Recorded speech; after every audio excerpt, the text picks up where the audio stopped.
Pretty gloomy day today across east central Illinois. Mostly cloudy skies over the viewing area, and temperatures were cool even for this time of year.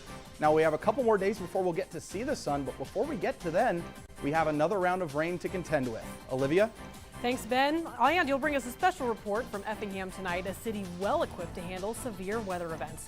Plus, coming up, new technology launched in Illinois could make your next trip to the airport a little bit easier. This is Newswatch, and your Wednesday's edition starts now. The Charleston House proudly supports Newswatch. Now welcoming guests on Charleston's historic 6th Street, the Charleston House Bed and Breakfast Inn offers refined accommodations in a beautifully restored bed and breakfast. For booking information, visit craigcollection.com or call the number on screen. TCI Realty, Charleston area's real estate connection. Commercial, land and farm, and residential real estate. Experienced realtors with an up-to-date website at tcirealty.net. TCI Realty supports the students of WEIU Newswatch.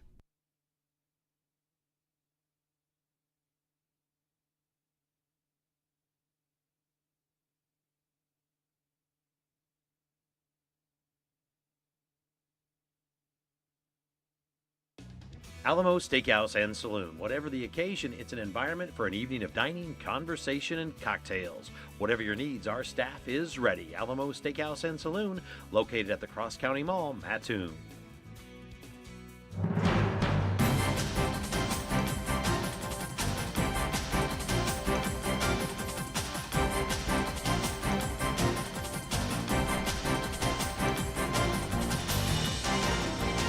We're in for more rain before we get to see sunshine again. Good evening and thanks for joining us. I'm Ben Whitney. And I'm Olivia Bennett. Well, Ben, what does the timing look like for that next rain event? Well, Olivia, we've got just a little bit to wait before we get to see that next chance of rain. The stationary front stretching all the way off the coast of North Carolina through to northern Texas is what's going to be the driver for this next weather system. It's currently developing over Wichita, Kansas. You see the rain there. That's going to be making its way over to east central Illinois over the next couple of days. But until we get there, a couple more cloudy days ahead of us. 48 degrees for our high. That was our warmest in Effingham and in Robinson today. 46 degrees we finished up at in Charleston. Those area conditions are staying pretty stagnant right now, right around our high temperatures for the day. That's due to help with the moisture out in the atmosphere, the ground, and those clouds up above. Overnight tonight, we'll see lows staying near the 44-degree point. Mostly cloudy skies continuing and winds lightly from the south at around 5 to 10 miles an hour. And as you know better than anyone, Ben, Illinois sees a wide range of weather during the year, which can threaten both people and their property. And that means keeping the public informed and safe is more important now than ever. And that's why I spoke with officials in one community who've been recognized for their emergency weather preparation efforts. Illinois is no stranger to severe weather. In 2024, the state saw 142 tornadoes and now ranks third in the nation in tornadoes per square mile. Central Illinois Red Cross Communications Manager Jace Eustace says preparing for storms is easier than you might think. The most important thing is to make a plan to stay safe, know how you're going to stay connected, and kind of organize those critical supplies. That connection can also come through a NOAA weather radio. And while people and families can prepare for the worst, the city of Effingham is also taking steps. In August, the city was designated as a NOAA Weather Ready Nation Ambassador, a program that works to protect communities and spread awareness about severe and extreme weather. One of Effingham's newest ways to stay safe during severe weather can be found right here at the Effingham Public Library, where the EMA opened a community emergency safe room for the public in the event of severe weather. Effingham's EMA director Larry Teese helped arrange that effort. The motivation behind that was because of the severe weather we had last spring. And there was so much of it, and it was almost every day we were getting tornado warnings and watches in the area. The city of Effingham has also upgraded the city's tornado alert sirens. It used to have to be set off manually by the dispatch center. Well, now we have what's called Rapid Warn, and Rapid Warn actually automatically sets off our tornado sirens based on the National Weather System. However you prepare, at the end of the day, staying ready for severe weather is easy. If you are prepared for it, it's going to make your life a lot easier, not only for you and your family, but it's going to make it easier for us, for the agencies, the first responders who have to take care of everything. Reporting from Effingham, I'm Ben Whitney for WEIU Newswatch. An emergency kit is easy to build and should have at least food, water, a cell phone, a first aid kit, and a flashlight with extra batteries. If you're interested in learning more about how to stay safe during severe weather, go to www.weather.gov. In other news tonight, Illinois residents will soon have a new way to show their ID. Tuesday, Secretary of State Alexi Janulius announced his office is launching mobile ID, and that means that users can add their Illinois driver's license or state ID to Apple Wallet and present it using their iPhone or Apple Watch. Janulius says users can present that mobile ID at select bars and restaurants and at airports, including O'Hare and Midway in Chicago and Lambert in St. Louis. He says the technology is both convenient and secure. Illinois driver's license and state IDs and Apple Wallet takes advantage of the privacy and security features already built into iPhone and Apple Watch to help protect against tampering and theft. Data is encrypted, and biometric authentication using Face ID or Touch ID ensures that only the owner of the ID and wallet can present it. State officials say the mobile ID doesn't replace the physical version, and for now, residents still have to carry their physical ID. 12 other states also use the service. Janulius says the plan will soon expand to include Google and Samsung wallets. A fatal crash is reported in Paris near the Edgar County Courthouse. Champaign County Coroner Lori Brower says the crash happened at the intersection of Westwood Street and Central Street. Brower says 67-year-old Teresa Bradley died at Carle Hospital early yesterday morning. An autopsy is pending and the crash is still under investigation. The roads could be a very dangerous place over the Thanksgiving holiday. AAA projects a record number of Americans will travel at least 50 miles from home next week. The organization says more people on the road means more possibility of wrecks. According to data by the technology company Samsara, the crash rate for the Sunday after Thanksgiving is 65% higher than the previous Sunday. It's the busiest travel day of the year when millions of Americans head home and commercial trucks and delivery drivers return to the road. Experts say drivers can reduce their risk by leaving earlier in the day, avoiding night travel, and keeping extra space around large trucks. Now, take a look at this. And here's another safety reminder to pass along this holiday season. If you plan on cooking that bird in the deep fryer, this demonstration is courtesy of the Chicago Fire Department. The National Fire Protection Association says large amounts of oil at high temperatures create the fire and burn risk when cooking. The group recommends using a fryer that doesn't use oil. The NFPA says Thanksgiving is the peak day for home cooking fires, more than 3 times the daily average. Christmas Day and Christmas Eve fires rank second and third.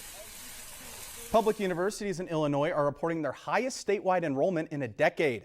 Capital News Illinois reports total enrollment at the state's public universities reached nearly 190,000 this fall. They say that's a 10-year high and a 2.3% increase over last year. Data from the Illinois Board of Higher Education shows the University of Chicago saw the largest growth with around 1,900 more students.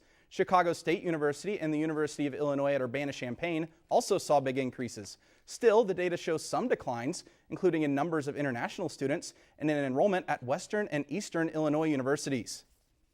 Arcola schools announce a change in leadership. The Arcola Community Unit School District Board of Education announces Tara Chandler as the district's new superintendent. Chandler is succeeding Tom Mulligan, who's retiring after serving as superintendent for the last 12 years. Chandler has nearly 3 decades of public education experience and has since 2022 has been the assistant superintendent in the Paxton Buckley Loda School District. Chandler's new position is effective July 1st, 2026. Illinois Governor J.B. Pritzker steps away from duties in Springfield to meet the Pope. The governor and his wife met with Pope Leo on Wednesday.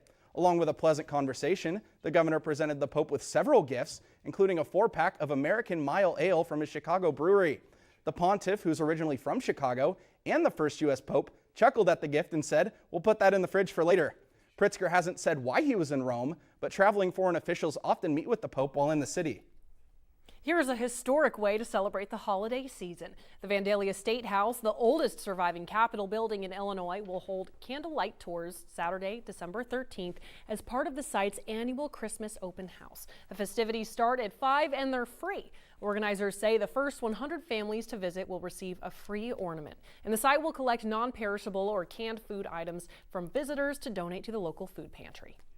Mattoon is kicking off its own holiday tradition tomorrow, one that aims to light up your spirits. The town's Lightworks display in Peterson Park officially turns on tomorrow with a pedestrian walkthrough. After that, the Lightworks display will be a drive-through event only through December 26th. The display features a lighted tunnel, holiday characters, fun seasonal structures, and more. Admission is free, but donations are always welcome. If the forecast holds true, you will need a rain gear for that holiday light walk through Mattoon tomorrow night. But sunshine will be back in the Skywatch forecast soon, and I'll have those details coming up.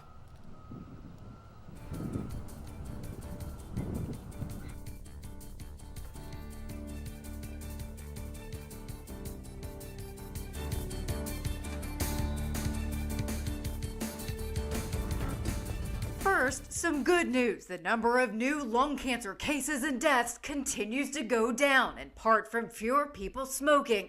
But the bad news, lung cancer is still the deadliest cancer in the U.S. This year alone, the disease is expected to kill close to 125,000 people, according to estimates from the American Cancer Society.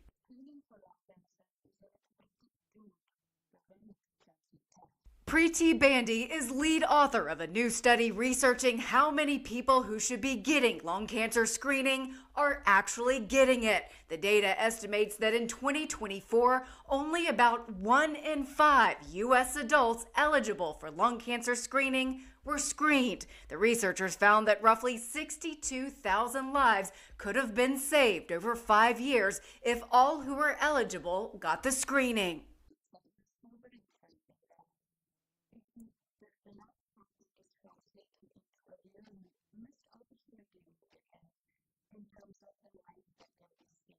Bandy says there are several barriers that may be stopping some from getting this screening, including awareness that lung cancer screening exists, access to screenings, especially in rural parts of the country, and the lack of no-cost health insurance coverage for this care. For Health Minute, I'm Mandy Gaither.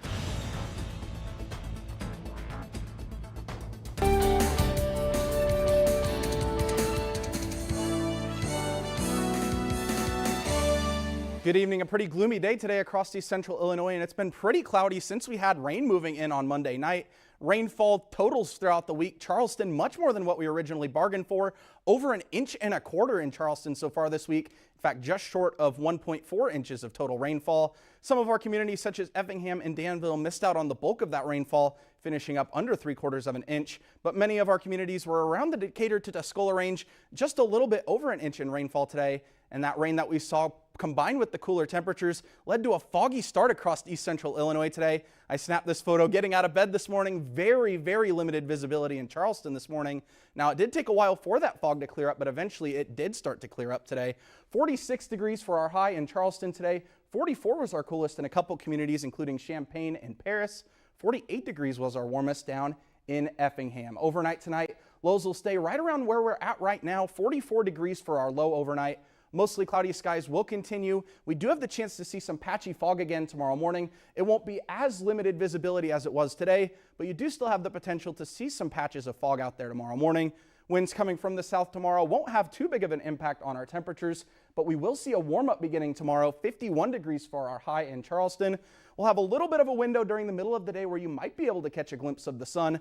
The winds blowing from the south, shifting towards the east, and that'll be a precursor to some rain that we have moving into the area starting on Thursday night. Looking at Futurecast right now, you can see a pretty mostly cloudy sky over the area right now.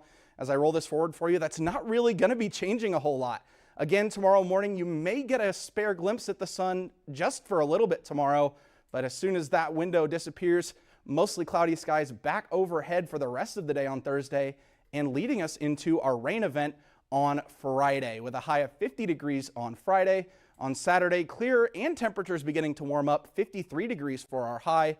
And to end our weekend, sunny skies with a high temperature of 57 degrees. Now, looking and timing out the rain chances on Friday, you can see as I move this forward for you, this rain's going to be approaching us from the south, really. It's going to be coming in a more southwest to northeast motion. So some of our southern communities are going to be the first ones to get hit with this rain, including in Effingham, Newton, and Robinson. They're going to start seeing that rainfall early in the morning on Friday.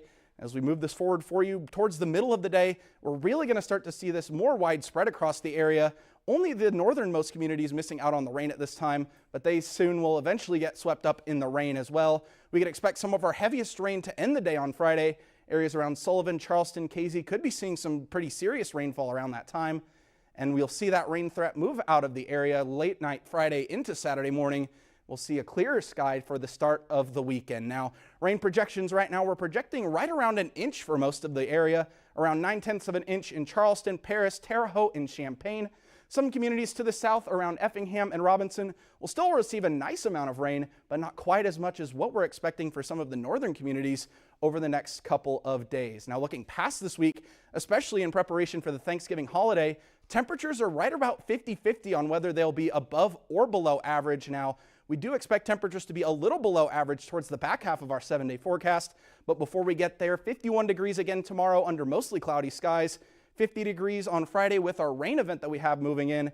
And after that, temperatures will start to warm back up, 53 on Saturday and 57 on Sunday. We'll even be back into the 60s by next Monday. We do have a second rain event potential for Tuesday with a high of 56 degrees. Back down to 49 degrees for the start of next Wednesday. And definitely it looks like a couple nice chances to help out making up with some of our drought figures. Well, you know what? It sounds like we definitely need that rain. Very Thanks for much. the forecast, Ben. Still to come, we'll have the latest on a guilty plea offered in Christian County child pornography case. But first, the Jeffrey Epstein files bill is headed to the president's desk after its overwhelming support in Congress. That story is next. Thanks for watching. This is Newswatch on WEIU.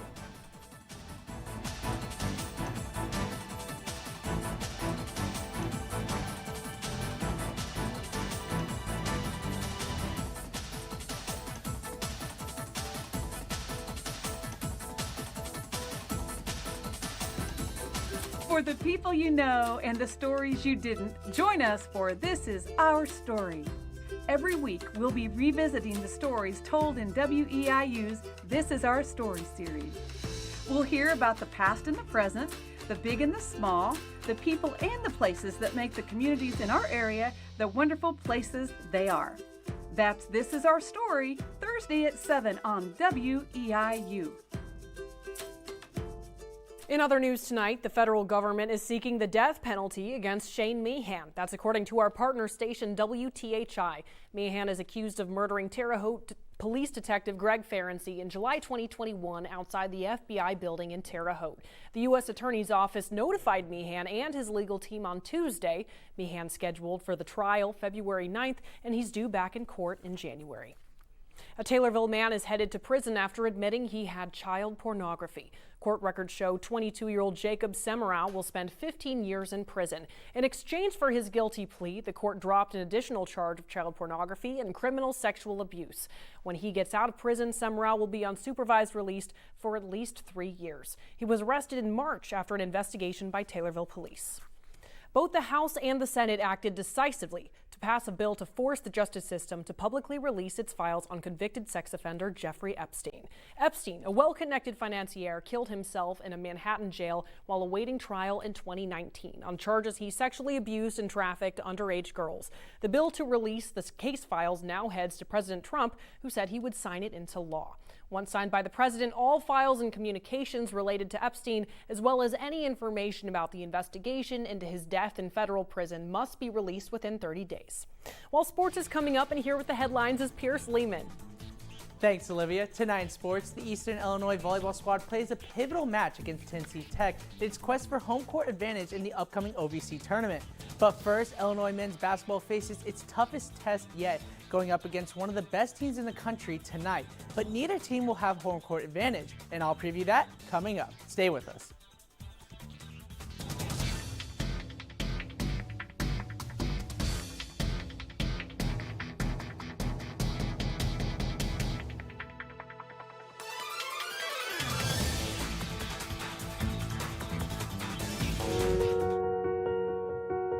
Your local source for health news, information, and advice is Being Well on WEIU. Featuring your local medical providers from trusted centers of health.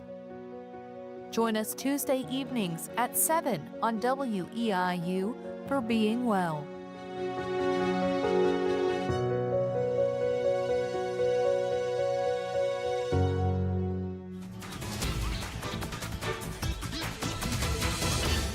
Illinois men's basketball is set to return to the United Center for the first time since the 2023 Big Ten tournament.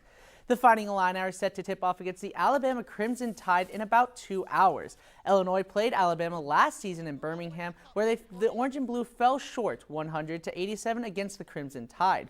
U of I is off to a 4-0 start.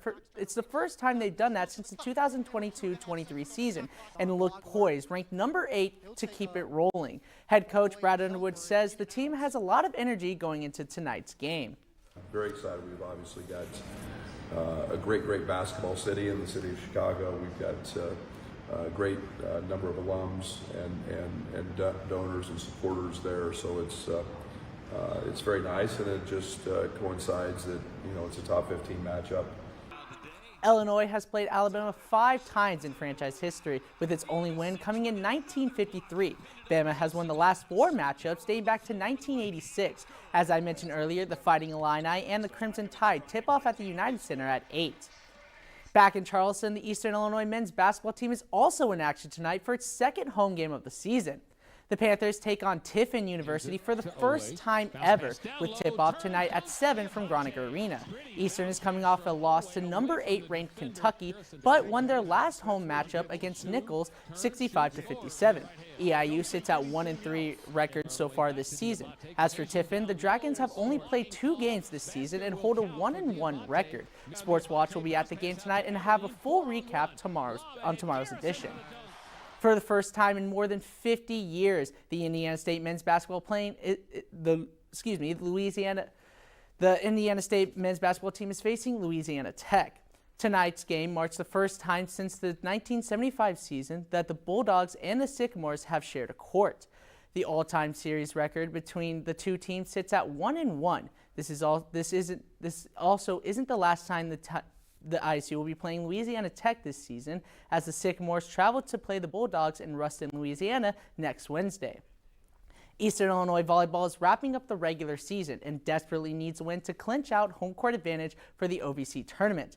At this hour, the Panthers are down south for a 2-match series against Tennessee Tech. Before we talk about what happened last night, let's check the scoreboard where Eastern stands at this hour. In the first set, Tennessee Tech took over, winning 25-23. For the second set, the Panthers came back, winning 25-23. In the third set, the Panthers dominated, winning 25-16. And in the last set, the Tennessee Tech Golden Eagles are currently leading 6-5. If the Panthers win tonight, they'll have the best record in the OVC and will host tournament matches in Charleston. Morehead State beat UT Martin earlier this afternoon. So if Eastern loses tonight, Morehead State takes the top seed in the Ohio Valley Conference tournament. The tournament starts Sunday, and we'll recap all the pairings on tomorrow's edition. Women will be swinging the bats at the pro levels here in Illinois. The Women's Pro Baseball League will play its inaugural season at Robin Roberts Stadium in Springfield, Illinois.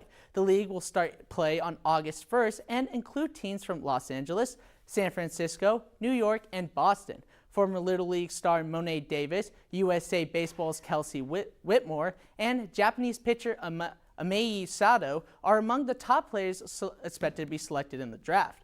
The league says Robin Roberts Stadium offers a central location among the 4 founding teams. Springfield also hosted one of the earliest paid women's game in 1875. The ballpark has a seat capacity of 5,200 and received and installed an LED video board earlier this year. Springfield isn't the only town with some exciting baseball news. Prospect Baseball is coming to Decatur. The Midwestern Collegiate Summer League featured some teams across 7 states, including the Danville Dans. Game will be played at Millikan University Workman's Family Baseball Field. That's all for sports. Olivia, over to you. Thanks, Pierce. And finally tonight, Operation Santa is underway. Monday marked the start of the U.S. Postal Service's annual letter adoption campaign. Sorry, apologize about that. Operation Santa gives children and families the opportunity to write letters to Santa. People can then adopt a letter from a child to make sure those holiday wishes come true. This year, you can choose to adopt a family as a team to make sure those requests from the same household are met. You can visit USPSOperationSanta.com to learn more. Well, cheer us up, Ben. Tell us the sunshine is returning to Central Illinois. Unfortunately, I've got a little bad news for you, Olivia. We've got to wait quite some time before we get a glimpse of the sun again. Overnight tonight, mostly cloudy skies, 44 degrees for our high. During the day tomorrow, not much change across East Central Illinois. Mostly cloudy skies, and that will continue throughout a lot of the weekend. But looking forward, temperatures will be back on the rise with a temperature near 60 degrees to start next week. A couple rain chances coming through on Friday and on Tuesday. Temperatures will start to drop towards the middle of next week, leading to potentially a chilly Thanksgiving weekend. That's been a final look at your Skywatch forecast. Olivia, back to you. Thanks, Ben. That's all the time we have for tonight's edition of News Watch, but we'll be back just before 10 for another edition. Thanks for tuning in and enjoy the rest of your evening. Coming up next on WEIU, BBC News, The Context.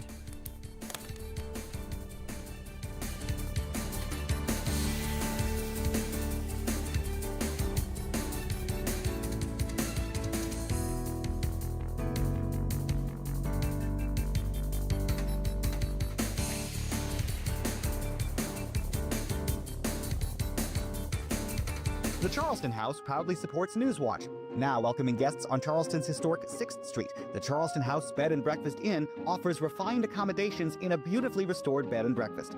For booking information, visit craigcollection.com or call the number on screen. TCI Realty, Charleston area's real estate connection. Commercial, land and farm, and residential real estate. Experienced realtors with an up-to-date website at tcirealty.net.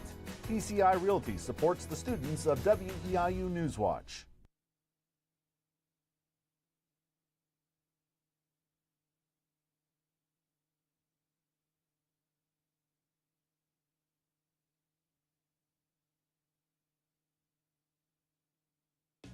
Alamo Steakhouse and Saloon. Whatever the occasion, it's an environment for an evening of dining, conversation, and cocktails. Whatever your needs, our staff is ready. Alamo Steakhouse and Saloon, located at the Cross County Mall, Mattoon.